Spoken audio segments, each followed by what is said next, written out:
All right, guys. So hey, it's about that time of year, and good old Uncle Jimmy, you're gonna get to see him in the next week or so. I don't know how often I'm gonna get to see you, so I figured we just chat about what Uncle Jimmy's love to chat about, which is just how bad of a decision we all are making, and how the real estate market's gonna crash, and they love to talk politics and everything else. So I'm not gonna cover politics on a Slack on a huddle. But what I will cover is what causes a housing recession. So that way you can feel really good about having a conversation with someone who says, I think the market's going to crash. So today this morning, we're going to dig into it. And I've got the first thing I really want to share with you guys this morning is the economic cycle. What does the economic cycle actually look like? There are 4 stages which you get in an economic cycle. And most people who get into real estate see the economic cycle looking like this. So if you're traveling or whatever, I want you to not look at your screen if you're in the car. But if you're just camera off because you're getting dressed this morning or whatever it is, look at this little chart. This little graph is how I have seen over the past 15 years in talking with real estate agents and home sellers and home buyers, how they think the market works. They see it as a line that goes straight, it goes up for some reason, and then it goes down, and then it goes back to normal. And most people see it this way, and they want to time it where they buy at that low end and they sell at that high end. But here's how it actually works, right? Excuse me, let me go back. Those 4 different stages of an economy are defined as an expansion. So that's the up, when it's moving upwards. The peak, and that's at that top area here, and we're going to define that all for you. A contraction, meaning it's pulling back or tightening. And then there's a trough, this area in which the economy is really, really like GDP's low and we've got some problems, okay? But all of this, I want to let you know, I'm going to stop sharing my screen here for one second. All of this is important. It's healthy. It's normal. You do not want economies that just are always like just crushing it and speeding along, because you can end up with effects of these things. You can get effects of inflation like we went through. So all of these have benefits to them. So let's kind of walk that through in just a moment here. Okay, here's how the economic cycle actually works, especially with housing. Here's the graph. You're going to have expansion and you're going to have contraction or a recession. So when people say recession, it's just another word that they're using for contraction. It's a pulling back. Then you're going to have a peak. Then you're going to have a recessionary trough. And then it's going to keep growing. But look at what happens in this average. See that? Over time, GDP grows, time progresses, but the average of all of those things continues to grow. Now, why do I stress this? Why is that important? Well, if we go back to our first graph over here, well, Uncle Jimmy is going to tell you, don't buy in an expansion point because everyone else is buying. Don't buy at the peak because you're buying when everyone else has already bought and you're going to lose your shirt. Don't buy in a contraction because why? You're losing money every single month because the economy's crashing. Only buy in a trough. And so Uncle Jimmy's constantly trying to time the market. Well, I appreciate that. And as much as I would love to say that he's wrong, he's right to an extent. We can still time the market, and it's very much our job as real estate agents to meet with sellers and say, here's the best times that we can see in the market to sell. I was just with a seller the other day, and we looked at these same graphs on InfoSparks, and obviously it's clearly better to sell during the spring and winter months than it is the spring and summer months than it is to sell in the fall and winter months. You can time the market with that.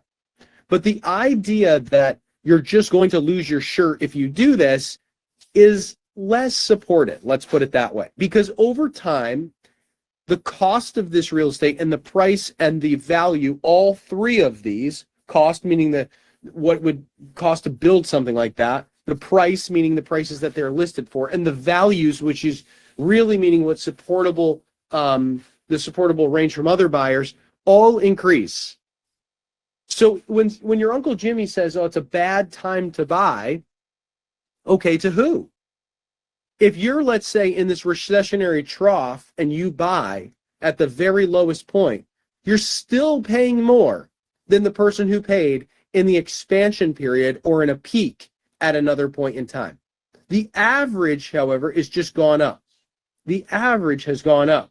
Do you see higher points and lower points? Absolutely. So I want to make this clear this morning that before we just get into this idea that it's bad to buy when the market's up and it's good to buy when the market's down, doesn't necessarily play out when you add the factor of time, because time can still allow you to purchase way later on at a peak or a trough and still be higher than when you purchased 10 years ago or 5 years ago. All right, so let's get into it. What is an expansion? Expansion happens when the gross domestic product, or that's like what a country produces, increases. So they're producing a lot, the economy's working, employment and production increase. We saw this years ago when we saw this runaway, all of these, goods and services being bought and sold, and we saw an expansion to the economy. What's the next thing that happens? We have our repeat of our slide a billion times. Peak is the next thing that happens. At some point in time, we get to here where our economy stops increasing. There's a limit. It's like if we had a sandwich shop and everyone shows up every day and there's a line out the door and we run out of cold cuts. And so we keep buying cold cuts and sandwiches and we keep buying all the stuff to sell. But eventually, at one point in time, the line out the door and the amount of sandwiches that we sell match. They're the same amount. It would be like being in a housing market as well, and you've got a certain amount of buyers and a certain amount of sellers. Right now, there's way more buyers than there are sellers, so the prices keep going up. Eventually, if you had a lot of sellers into a market, what would happen? All of a sudden, the amount of buyers and the amount of sellers would match, and then one specific day, whenever that would be, nobody knows, there would be one more seller than there is a buyer, and then all of a sudden, you would start to see contraction.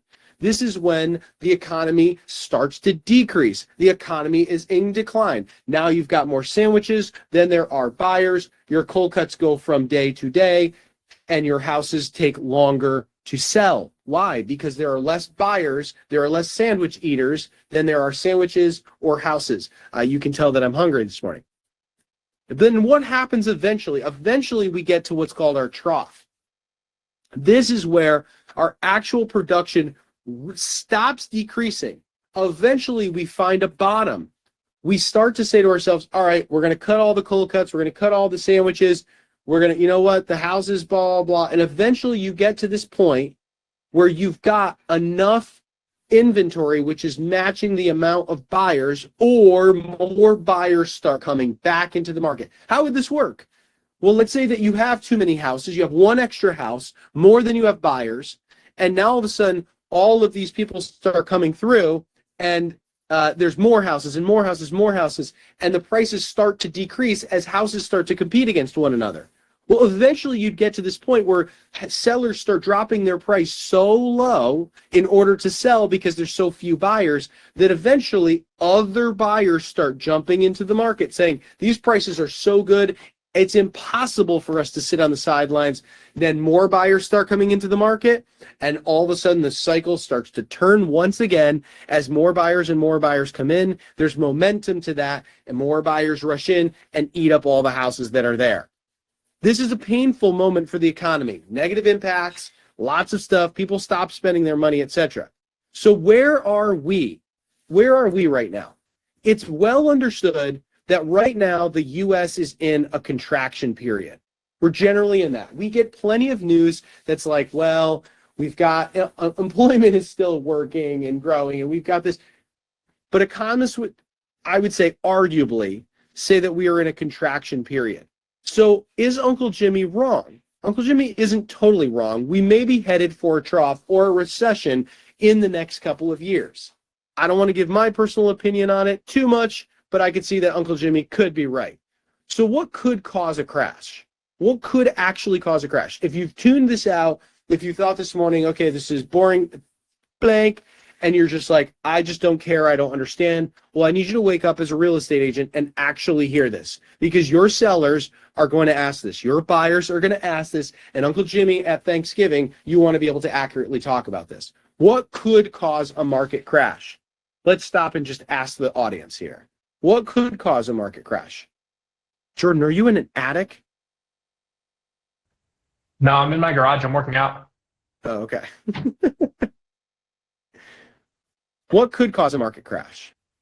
Flooding of supply. Flooding of supply, sure. Thank you, Lou, for being on camera. Thank you, Jordan, for being on camera. What else could cause a market crash? All the buyers going away. All the buyers going away. Sure, absolutely. That could happen. How would that happen? Let's get into it. Asteroid. Well, Right. asteroid. I don't know. An asteroid. All right, so what could cause a market crash? Let's see it. Here's a list of things that could cause a market crash, okay? Number one, increased construction activity. Right now, construction is on the rise. Now, why would increased construction activity occur? Well, the first reason is because if buyers have the opportunity to get new construction versus existing construction, what would you rather have? A new house or an old house? Some of you are like, old money, baby. I want one of those historic, beautiful homes. Yes, maybe that's your preference.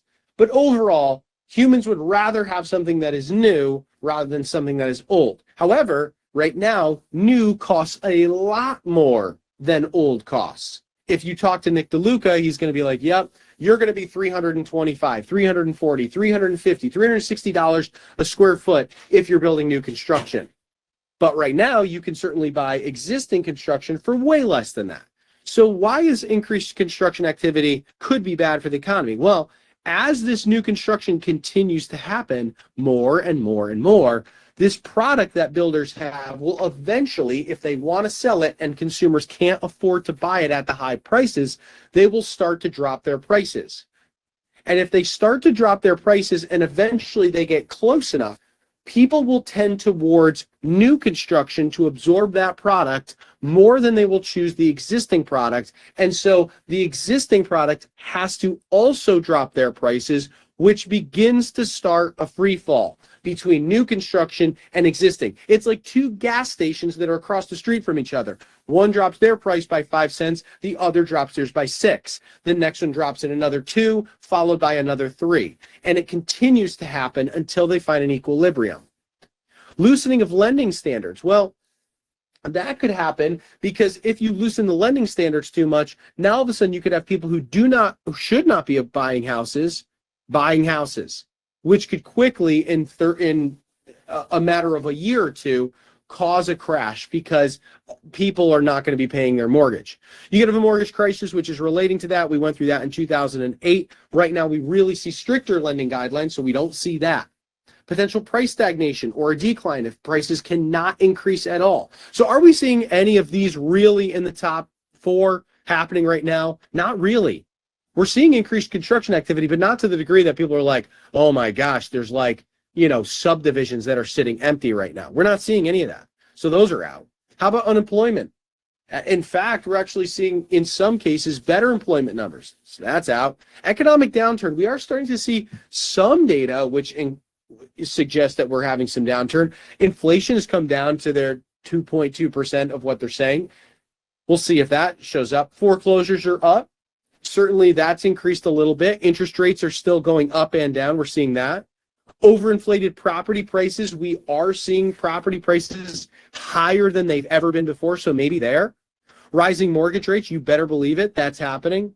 And high numbers of subprime mortgages. We have not seen that. So out of all of these, we probably have 3 of them, which are potentials here. And so I want to ask you what you see in the market. What do you see happening? Because that's the big question. When you go to talk to Uncle Jimmy, over the next few weekends and he stops over for Christmas or Thanksgiving or whatever holiday that you guys celebrate, you want to ask him and you want to learn these ways that, you could have an economic downturn and say, what do you see happening? And then you can get educated about those things. All right, guys, I'm stopping. It's about 17 minutes in. Any questions, drop them in the chat. Otherwise, I hope you guys have an awesome plan for the week, for a great morning. Some of you are starting on the accountability sprint. Way to go. Awesome job. If you're committed, you're going to make your calls. You have an opportunity to earn even more money by doing the accountability sprint. If you're nervous about it, you got to ask yourself the question, why would I be nervous about that? Is there something in my plan that's not clear or in place where I wouldn't be able to do my job each week? Remember, you don't have to do it every single day. You could just do it 3 days a week. You could do it 4 days a week, whatever that is, to help you hit your goals. All this is in place. It's not something that you have to do. It's just in place for those who really think, what would happen if I just did my job every single week? What would that look like for my life in 30, 60, 90 days? All right, guys, thanks so much for hopping in. I'm going to put in the chat those things for an economic downturn. Hope you go back to it and take a look at it, especially if Uncle Jimmy comes around in the next few weeks. We'll see you guys soon. Bye-bye.